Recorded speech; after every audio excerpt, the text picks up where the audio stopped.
Welcome, readers. Thank you so much for tuning in to today's K-12 Summer Author Talk series, brought to you by the Library Speakers Consortium. The Library Speakers Consortium is a partnership of more than 400 library systems across the United States, Canada, New Zealand, and Australia, with the goal of making author talks more accessible to communities of all sizes. I am Jasmine Castillo, your host. Today, we have the author of the award-winning graphic memoir, A First Time for Everything. Let's welcome Dan Santat. Hi, thanks for having me. Hi, Dan. Thank you so much for joining us. It's a pleasure. Thank you. I know everyone is excited to get started, but before we begin, let me pause to remind you that you may submit questions during the talk by clicking the questions button below the live stream video. Keep in mind, there are a lot of you tuning in today, so we will get to as many questions as possible. And if you'd like to join later on, Dan is going to draw something for us. And if you want to join, have your paper and pencil ready. Dan, let's talk about your book, A First Time for Everything. Can you tell us what it's about? It's a personal memoir about when I was 13 years old after experiencing 2 tough years in middle school in a little town of Camarillo, California, which was just right outside of Los Angeles. I think any middle schooler can comprehend. I was just emotionally beaten down and really insecure with myself. And my mom thought it'd be a great idea for me to take a 3-week trip to Europe, filled with a bus load of all these popular kids from school, just to go outside and see how kind and how unique the world is from a different perspective, other than just living in a small, quiet town. My time in Europe was extraordinary. I got to go on all these different adventures. I got to try new things, hence the title of the book. And by the time I returned from the trip, I came back with a newfound confidence, ready to experience high school, which is another beast in itself. I hear maybe there could be a second time for everything for high school. Right. Here we go again. Some of your experience with your friends are so relatable. As I was reading your book, I suddenly, I felt that awful cringe that we all hate, in middle school when we're so embarrassed. Sarah from Mountain View Public Library asks, as a writer and illustrator, how do you process those events in your life that are embarrassing to the point where you give yourself the opportunity to make them known in such a public way? So I think with everybody, when the cut is fresh, you tend to think about it a lot more than you would maybe say 30 years ago. So for example, in my book, I talk about this really embarrassing moment where I had to perform a speech in front of the entire middle school, right? And I was completely unprepared because I was just kind of thrust in the spotlight at the moment. What a lot of people don't realize is that there wasn't a whole lot of emotional heavy lifting that I had to deal with while making the book, because I'd already come to terms with that pain very early on. I think it was maybe in high school, I think you would get a couple kids that would rib you a little bit for that experience, but it was actually quickly forgotten after, I'd say maybe a year. And the awkwardness still sits with you because you still remember the pain, but over time, I think you get some distance from that moment, and then you're repeatedly put in those situations where you have to present in front of a classroom or something like that, and one of the things about that pain is that it actually makes you stronger. And so I can use that pain as a reference of saying, if I have to speak in front of this class of 30, that should be no problem because I died in front of 700 kids.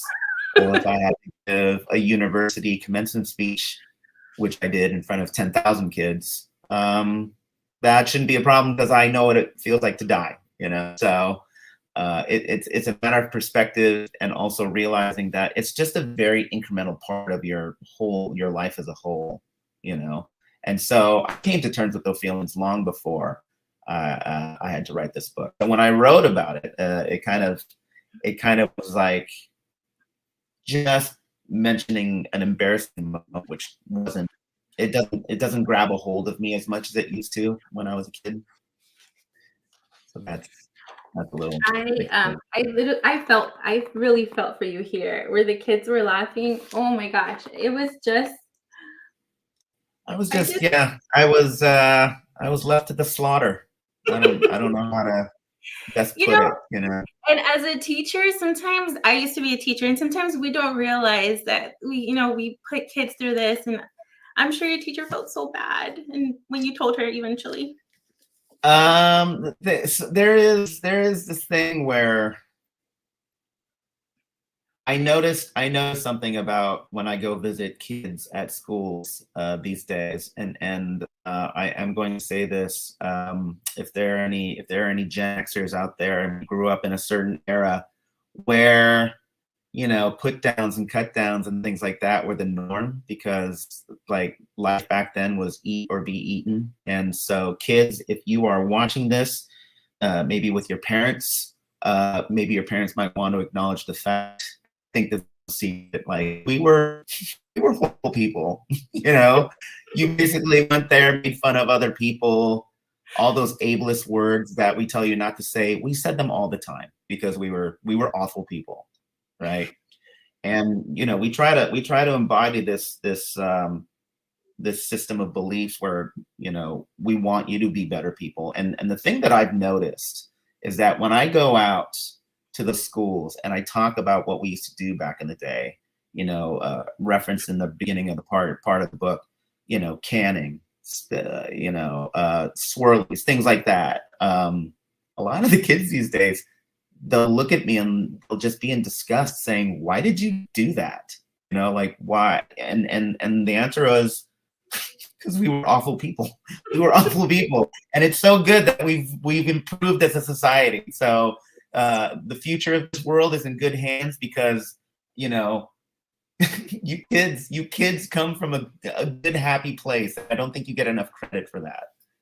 Yeah. I think you hear too much from older generations, like, oh, Gen Z or whatever, and you know, and what I tend to see is a more sophisticated kid that has more empathy. I think that's a great thing. I agree. Empathy is a great thing. Ah, your book centers, as you mentioned, your book centers on a trip to Europe, and Juliet from Daniel Boone Regional Library is asking, what was the best part of your trip? Um, so I'll be honest with you. You know, I mean, it was great. It was great going on all these experiences, but I don't even know. Amy from the book might actually be watching this, so I don't know if if she's out there. Feel free to say hi, but she was the best part of the trip, quite frankly. Aw. You know, having a crush on somebody and having that reciprocated, that was a magical feeling. Like she came out easily as my best friend on that trip. Ah, crushes are the best. Yeah, yeah. We have a few viewers that want to know if you've been able to go back to Europe since you went in eighth grade. I've had the opportunity to go back to London, and you know, retrace my footsteps. Actually, for research for this book, I went back to Wimbledon and I spoke with the historian there to document, you know, who was actually uh, at the tournament. Because if you recall in the book, we thought that we saw Princess Diana, and I spoke with the historian, and we tracked down the area where I sat. I mean, he was completely puzzled. He was completely shocked at how I even ended up where I sat, because there's a complicated structure of getting seats at Wimbledon, and the fact that I sat in a place that was so close to this celebrity just baffled him. And then I told him, like, well, it was the 1980s, and then he paused for a moment and said, okay, that makes sense. Like, you know, security was just so loose back in the day, right? So for those of you who are wondering, I don't know if you read the back matter. It wasn't Princess Diana, but it was John McEnroe's wife at the time, who was an actress, Academy Award winner, Tatum O'Neal. I haven't been back to Europe since, but I am going back to Vienna in November because I've been invited to speak in a school there for 4 days because they were such big fans of the book. And so my plan is that I'm actually going to retrace a lot of my old footsteps, go to that amusement park with the large Ferris wheel, go back to that park where I was dancing with Amy, in the evening, and then probably grab a train and go to Salzburg and retrace all my footsteps back there. So I'm really looking forward to that. It'll be great to just see all these places that I hadn't seen in, boy, what is it, 34 years? I haven't been back there. Wow. Well, like you mentioned, memory can be tricky. We can misremember things that happened so long ago. Emily from Calgary Public Library wants to know, how did you remember all the details you had, like from this trip when you wrote the novel? Right. So I actually have a pretty darn sharp memory. I remember little details, and I think that's just inherent from my mother. My mother has like this like laser sharp memory for all these details.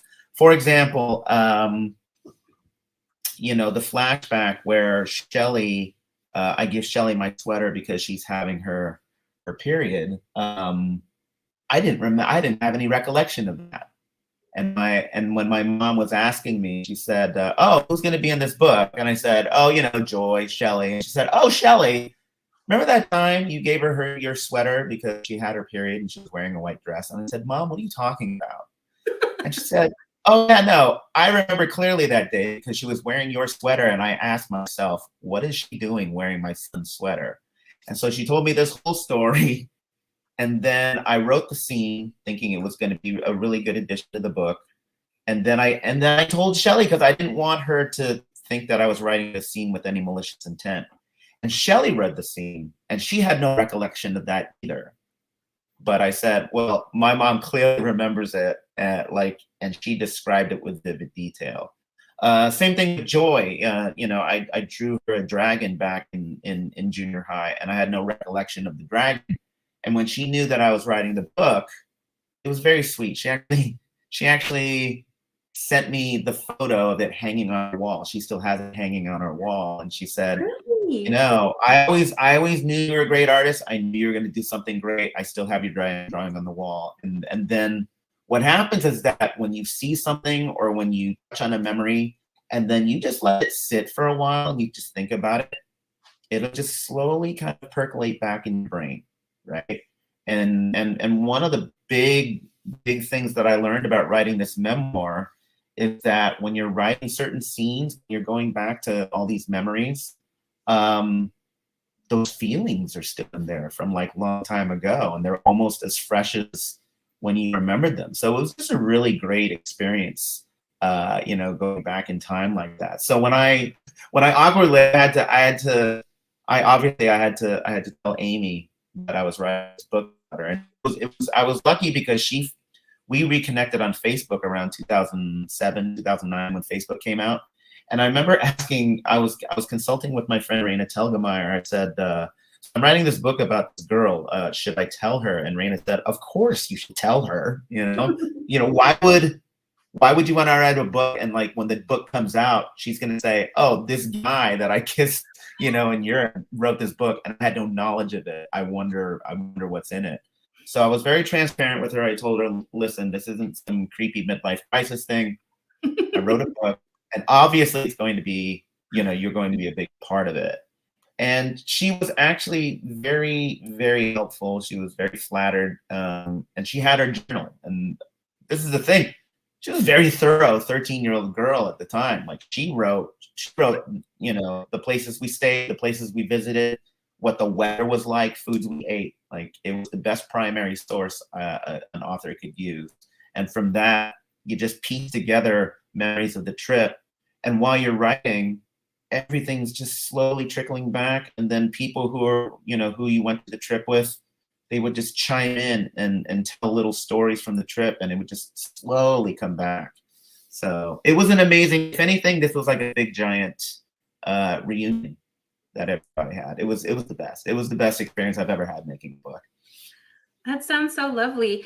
You mentioned sitting with your memories so that you can, just kind of remember it. Something that always brings back memories for me is music. And you included a playlist because there was a mixtape in the story. And you Yeah. included a playlist here for Spotify for us. Can you tell our viewers what is a mixtape? Because they don't know, Dan. They don't know So what it back in is. the day when you know, if you wanted to compile songs, so for example, you have Spotify, you can make a playlist. You can just like add it to your favorites list, or you can make a list. So back in the day, we mechanically had to do it with these audio tapes. And back in the day, like you couldn't just listen to a single unless it came on the radio, and you'd have to sit there and wait for the song to come back on. And maybe, while it's playing on the radio, complete with all the ads and all the chatter from the DJ, you would hit record, and then it would record the song off the radio, or you'd buy the tape. And it was just crazy because back in the day, there might be one single, there might be one song you liked in the entire album, and you'd end up spending, $12, $17 or whatever for one song, Yep. right? And then you would have a dual deck player. So you have one player that played the song, and then you'd have another with an audio tape that recorded that song.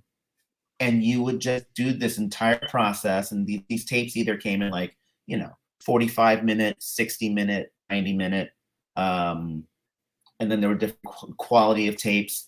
And maybe you wanted to make a tape for a friend, just to kind of maybe share, interest in what you had in certain bands, or maybe you wanted to make it as like a love letter for a girl that you like or something like that. And you're really kind of setting a mood. So very important what song you started with, what song it segued into, and how it ended, and things like that. People would like decorate the cases to make it look like a really special, thing. Like I would go make Xeroxes and I would color them and stuff. I spent all this time making tapes for friends and people, and so it's a very nostalgic thing, and it kind of puzzles me as to why kids don't do that anymore. I'm not even in the sense of making a mixtape, but even like sharing a playlist with a friend out there, like there's a lot of heart that goes into it. There's a lot of heart and emotion that goes into sharing something like that with you, because it's like sharing art, but you're just curating something for somebody else. I spent a good amount of my childhood sitting by a radio waiting to press record. Yes, I remember. I feel it. It was so fun when it finally did come on. Right. So, we have Freya from Estes Valley Library. What is the take-home message that you hope young people gain from reading your book, First Time for Everything? The thing I notice is that when I travel around the country, and you watch the news, you watch the media, and it's very easy to polarize and make opinions about either, people either on social media or on the news. It's easy to point your finger at somebody in Florida and be like, oh my God, those guys are weird. Or point at California and say, oh my gosh, those guys are crazy. But, my experience of traveling all over the country, I go to these different places, I meet all these people, and when you get to know the people, we're all pretty much the same. We all have the same interests. We all have these same values. We want to take care of our families. We have loved ones. We have these friends, and they're ride or die, and we want to look out for ourselves. But it's very easy to kind of just get wrapped up in all the hype and all the chatter, especially in a year like this, and just point your finger and say, you're bad, and things like that. So what I want people to take away from this is that if you take an opportunity to go out there and actually speak with people, I think social media and all that can really paint this world as being very downtrodden and hopeless and sad, and that's kind of the message that they want you to take away from it. When in actuality, if you go out to these places and meet all these people, the world's actually a very beautiful place. And I do want everyone to take this effort to go out and just try something different and try something new, because I think experiences are the things that are going to get you to know who you are as a person. And if you're feeling sad, if you're feeling insecure, and if you're not feeling comfortable in your own skin, by going out there and trying new things, you're going to get to know yourself as a person a lot quicker, things you didn't realize. And once you do that, you're also going to be someone who is more comfortable in your own skin. And as a result, what people say about you doesn't matter because you like yourself. So the message here is, we have one life to live, and I want you all to go out there and live it. And the other aspect, the other message I want everybody to know is, you know, this thing about grit, and just enduring. And so we've all gone through this horrible thing known as the pandemic, right? And I feel we as adults have kind of let a lot of kids down in this world, because rather than settling in and making sure everybody was okay, we just moved on to the next argument. We started arguing about this, that, who was right, who was wrong. We even argued about whether or not we should wear masks or get vaccinated. Yep. And I think that is an awful thing. And I think the last thing that any of us did was check on the kids and ask you if you're okay, right? My oldest son, you know, he went through a bout of depression. And I know for a fact that I've gone to many places and I see a lot of kids that are suffering from adverse effects from it. And I want you to know that, you know, like middle school, high school will probably be the toughest year of your life, but because you endured middle school and high school and a pandemic, there come a lot of negatives with that, but in the bigger picture, you've also developed a great amount of grit. And so once you get out to the real world, once you face, you know, once you experience college and things like that, the hardest part is over. And I want you to know that you are all, and I know for a fact, that you are all going to be okay. Thank you for that, Dan. Thank you for reminding us that the world is a beautiful place. And I think what you do is so beautiful. You get to create things and we get to enjoy it. And a lot of our viewers want to know, how do you get yourself into a creative space? Like, what inspires you when, you know, you start making? How can they Yeah. be more creative? Well, first of all, it's very easy to write about yourself. It's a type of therapy. There may be some heavier feelings and emotions that have to take place. What I typically like to do, is I like to go for a morning jog, clear my mind, get the blood flowing, just, you know, and then typically when I'm writing, I will start off by taking, you know, jotting down light notes about, you know, the scene that I want to do, specific moments I want to hit, what the point of the scene is, and so forth. I do a lot of notes. I do a lot of heavy outlining, trying to figure out scene after scene, and then making sure that they connect to other scenes to have an overall picture. You know, part of it is that, you know, you don't want to be obsessed with looking at the pebbles. You want to look at the entire beach. So, you know, if you write a scene, it all has to tie into a bigger picture. And so when I'm writing a story, it really comes down to, you know, setting down a theme. And the name of the book, A First Time for Everything, it never actually revealed itself till later, when I realized that the book was me experiencing a whole lot of, you know, firsts. You know, I think the working title at the time was called The Summer of '89, which feels a little nostalgic, doesn't really say much about what the whole theme of the book is. But once I realized that there were all these first experiences that I had through the whole story, you know, the title, A First Time for Everything, really revealed itself, you know. And then when it's time to do sketches, you know, you get your photo reference, you go on location, maybe you go on Google Maps and you're walking around the neighborhood just trying to familiarize with things.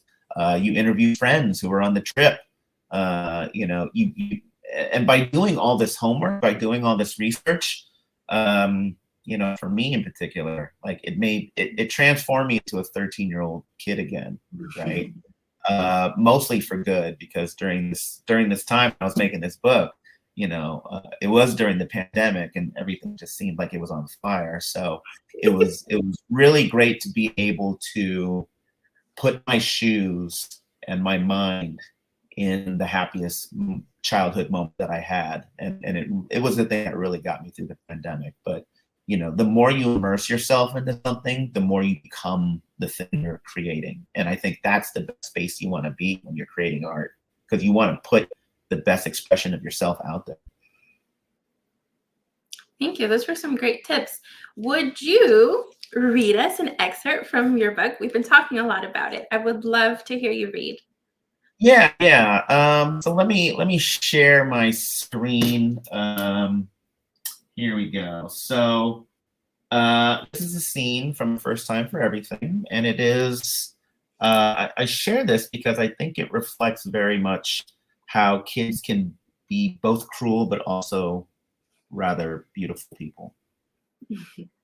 So here I am. I'm in Salzburg, and I am hanging out with these two girls from France, and they give me this mixtape, and I'm putting on my headphones. I'm putting headphones, and I'm listening to French rap for the first time. So it says, first time listening to French rap. Whoa, you keep. I can have this?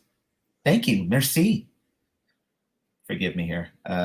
Oh, il parle français. Je l'aime des plus. What is there to do in Salzburg at night? It seems like the whole town goes to bed around 7 p.m. You like disco? Disco? You mean like Saturday Night Fever, John Travolta? Oui, dancing. Have you ever danced with a girl? Cuts to a flashback of me in junior high going to a junior high dance. One of the more interesting life experiences. Awful. Junior high school after school dance. All right, we're gonna slow things down a bit, so grab a partner. Don't look now, Dan, but Katie's looking right at you. Hasn't she said she's had a crush on you since last year? Katie Rexton was called the ugliest girl in school. You should ask her to dance. No, that's mean. Kids openly made fun of her. Oink, oink. And she dealt with it every day. Just for one moment, I wanted to help her. Where is he going? Dan, I was joking. Hey, Katie, would you like to dance? Yeah, sure. We walk out into the floor. Are you enjoying the dance? Yeah. How'd you do on that social studies test yesterday? I aced it. How'd you do? I did okay. I got a B. I'm not very good at memorizing dates. Ah, I heard you're going to Europe this summer with a bunch of girls from school. Paper route, summer job, bake sales, Rice Krispie treats. Right. I remember you've been coming by every Friday morning. Thanks for your support. No problem. Anything to help with the cause. I just wish I could come with you guys. Dan? Yeah? My family and I are moving to Florida at the end of the year, and I just... Oh, hey, Katie. I'm sorry. I think you misunderstood. I just like you as a friend. I just thought... What just happened? I don't know. Santat denies Tyrannosaurus Rexton. Dude, you should have kissed her. Ah, grow up. Whoa. Lovers quarrel? Shut up, Amber. Katie, wait. Katie, wait. Let me explain. Who do you think you are? What? Dance with the other girl, right? Make her feel special as a joke to all your friends? That wasn't why I asked you to. You know, I thought you were a nice guy, but I really just feel sorry for you. You're just as pathetic and immature as everyone in that gym. I wasn't trying to kiss you. I know there was a rumor around school that I had a crush on you, but I don't find you attractive at all. I never liked you. I hate you and your ugly face. Nice one, dork. 8 p.m., Salzburg. Disco 7, discotheque. Discotheque! Whoa. I wish Daryl and Braden came to see this. It feels like everyone's so grown up here. How old do you have to be to get into the club? 18. 18? Shh! It's fine. We'll get you in, no problem. Come, disco! In the club. This is nothing like a junior high dance. This is a party for grown-ups. Dan? Joy, Shelley, I'm so glad to see you. What are you doing here? This is a shock. My friends brought me here. Where's Amber? She's over there. She met a guy here in town. And guess who else is here? Amy's over there. You should go dance with her. What? No, I couldn't. I don't dance. Elle est mignonne. Yes, very cute. What is her name? Amy. This needs to happen. Yes, it does. Go. What? Disco. But I don't know how to dance. Look around you. No one does. And it's dark. No one will see. Come on, give it a try. You're not the only one dancing on the floor. Stop worrying. What? It's okay. We'll look silly with you. Being silly on a dark, crowded dance floor with friends. It felt safe, and it felt amazing to not worry about what people thought about me. Bump. Yay, thank you, Dan. That was wonderful. Okay, see, those were the moments that I was hiding because I said, oh my God, that was horrible.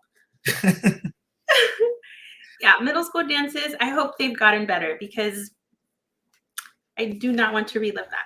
I mean, we typically understand that middle school dances, all the boys are on one side, all the girls on the other side. On the other side, yeah. And the only thing in the middle of the dance floor is the fog machine. Like the fog is the only thing dancing on the floor.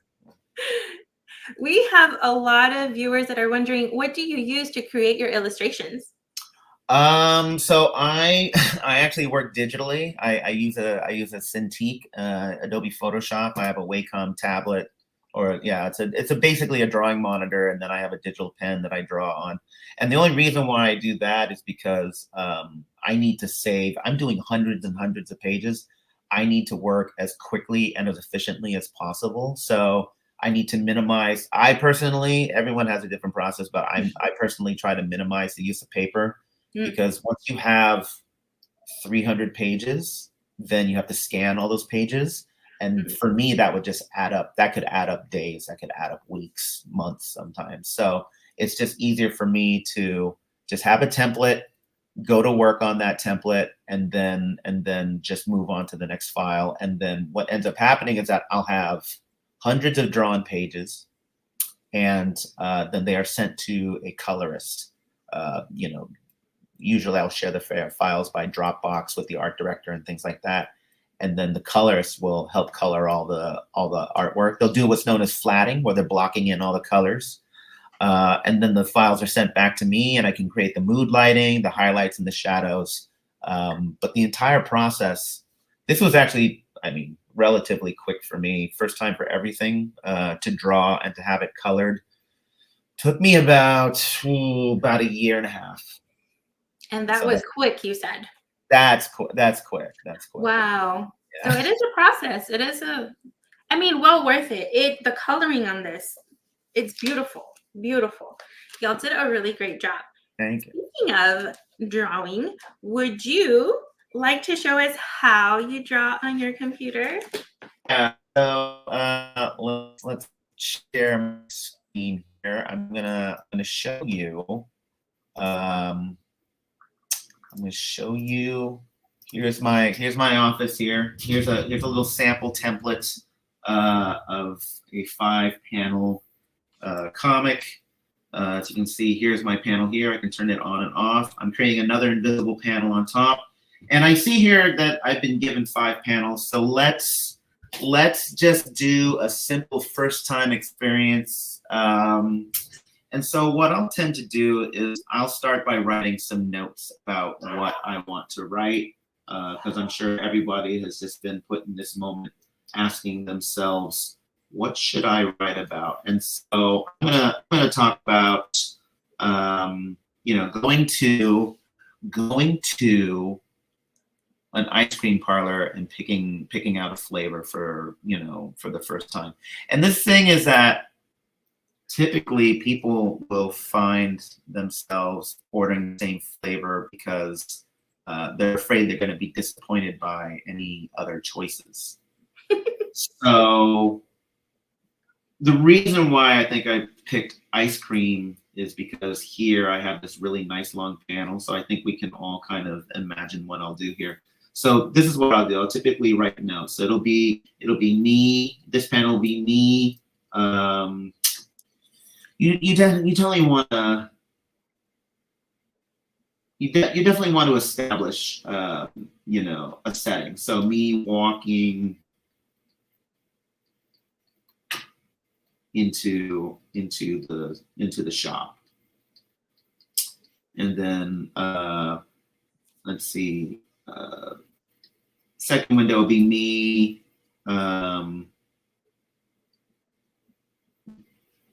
deciding on ice cream flavor.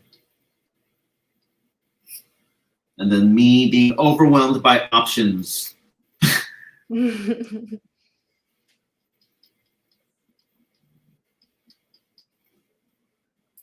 and then choosing. I'll just write choosing the flavor, and then being satisfied.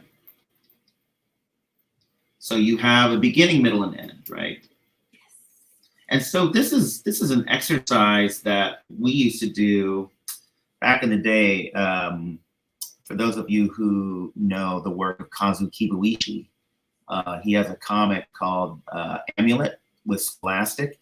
Anyway, when we graduated from art school, he had a message board on his website, boldcity.com. And let me tell you, like it was probably some really amazing time machine of all the big major talent that you see in comics today. We used to be all these little insecure college students that were unpublished, hoping that one day people would like to read our stuff, and just sharing our art with other. It was our, you know, it was our group of friends that we all, you know, had these ambitions of being comic people, right? And so we used to have this thing at the beginning of the month where we do a 24-hour comic where you would take a single piece of paper and you try to tell a story from beginning, middle, and end. And it didn't matter how many panels there were. The only restrictions that was that it all had to be on a single piece of paper. So for any of those of you who want to get into comics, who feel a little overwhelmed by the scope of these kind of projects, I think a good starting point is just to start small. And so that's what we're doing here. So here I have I'm indicating what I want to do in each of these windows, right? So I'm going to fade that. I'm going to start another. And so I'm going to just generalize by just drawing, you know, this ice cream place, because you want to set up establishing shots, right? So I've got this, and let me tell you, like in the book, when you see me being really insecure about drawing in public, that's a real thing, kids. You know, so right now I can feel, I don't know how many people are out there watching me, but you know, there's just something really disconcerting about the knowledge that there are people who are just looking over my shoulder and judging. Don't think about it, Dan. It's just me. It's just you. So I'm just gonna draw this window here, and as you can see, there's nothing too detailed because, you know, we only have a certain amount of time. But actually, no, because I'm going to be walking into the store, so I'm going to be. That's just a little figure of me, you know, walking into the store, right? And this is already storytelling, like as long as you can, let's call this place Frosty's. I'm not gonna put a roof on this. It's gonna be a neighborhood store, just a brick and mortar store. So I'm gonna put more windows, a little next door shop. Oh, actually, you know what? This could be like an antique store. You just kind of just like making stuff up along the way.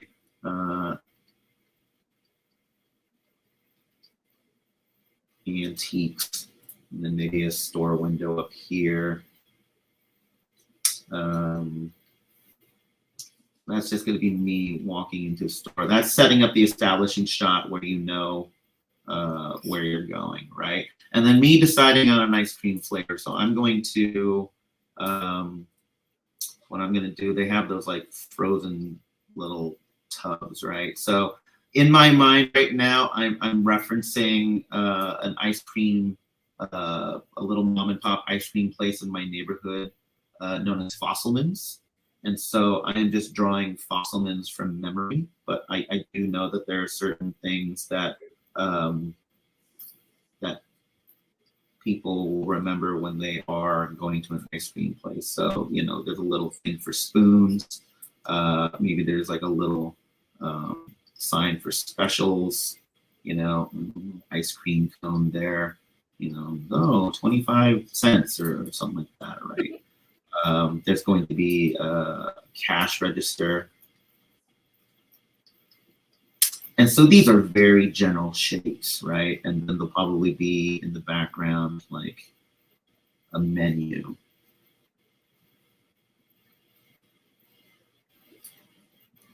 Okay. And the menu is going to have an assortment of all kinds of flavors.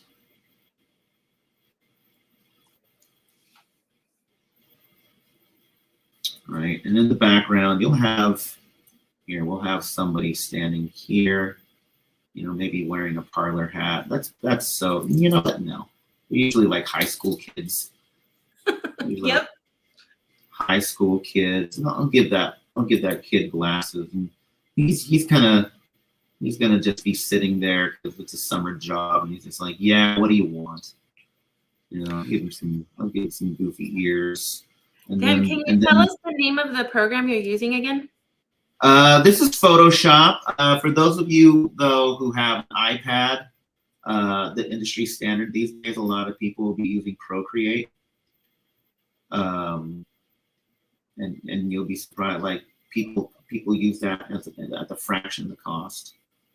So I'm just gonna lay in a simple silhouette of me, you know. That is so cool. You know, so the body language right here, right? Like anybody can draw this. You know, I'm just kind of laying it in very loosely. So, and notice that I haven't put any text yet, and that comes last. So, just so you know. So first, you're planning. You plan each. What did you call them? Each square. What's that? I said first you plan. Oh, panel. Yeah, first you plan each panel, then you do a little rough sketch, and at the very end, that's when you add your like this is I'm laying in the panels right now, and I'll be honest with you, like this has way more detail than panels that I typically do. Like when I do it, they're like horrible stick figures that only I can decipher. Right? So I mean, I think you all can see what I'm doing here. I'm kind of just drawing the little tubs of ice cream. And you know, I'm speeding through this so that we can kind of move on with our presentation. And so the reason why I do it with the blue line is because what I'm going to end up doing is I'm going to fade the lines, and then I would ink on top of that. But I don't know if we have time for that. And so, you know, I'm just going to fill it. So like this will be chocolate. This will be like, you know, peppermint. Maybe this is like vanilla, and so forth. Right. So I'm just putting in different ice cream flavors, and so, you know, just as an example. And can we leave the last two panels open so that our viewers can fill them in themselves? Oh, sure. Feel free to dictate my life and tell me what flavor I should choose. How about that, right? Yes, they can finish it for you. What's your favorite flavor? Oh wait, no. Let's not spoil everything. No, let's not. Let's figure this out. So I'm going to hide this panel where I have the text, right? So now I have all this clean line work. Now I'm going to fade this down a little bit, and I'm going to put in some speech bubbles. So what I'm going to do, I actually like to write the dialogue and then put the speech bubble after that, so I know. So this panel, I'm going to say, let's see. Boy, it's hot today.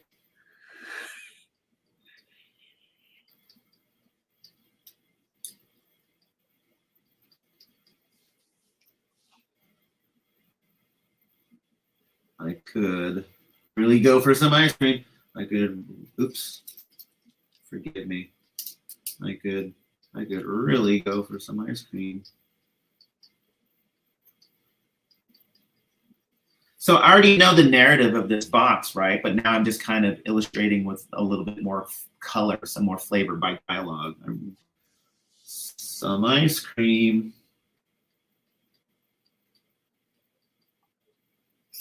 All right, so let me shrink that a little bit, and then exclamation part. See, but now I know what my text body looks like, and then I can put a speech bubble around that, and it'd be just over my head, right? And then here, say, and it's also important to, you know, put the text bubble. I mean, that first one was huge. You know, I'm going into an ice cream place that it just covered the entire sign. When I go,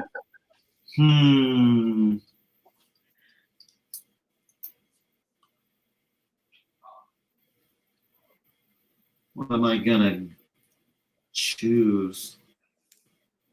What am I gonna get?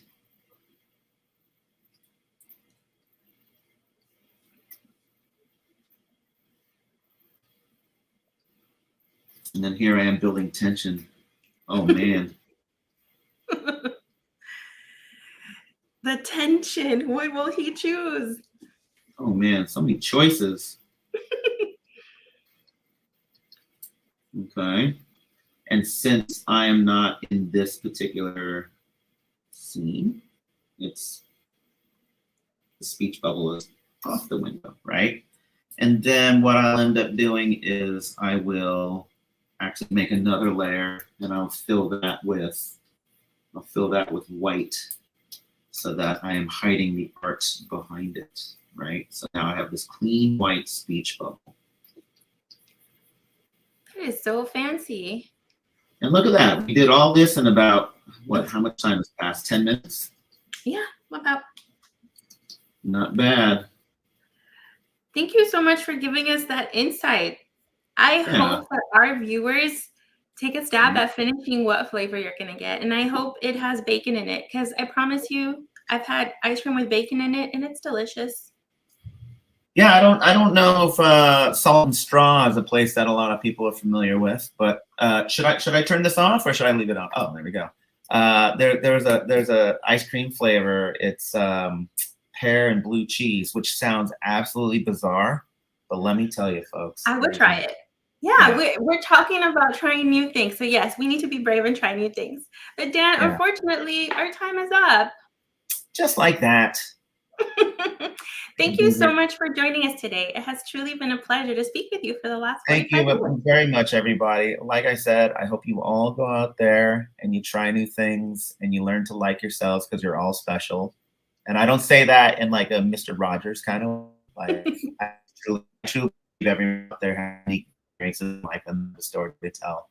And I just want you all to know that I know for a fact that you will all be okay. With that, I also want to extend a huge thank you to all of our viewers for tuning into our author talk today. Without your support, none of this would be possible, and we thank you for choosing to spend time with us. As a reminder, before the live stream video in the Rate This Program tab, you can find a link to the resources area, which contains links to the author's books. We look forward to seeing you all again for our next author talk. Once again, I'm Jasmine Castillo with the talented Dan Santat. Thank you for joining us. Have a great day. Take care.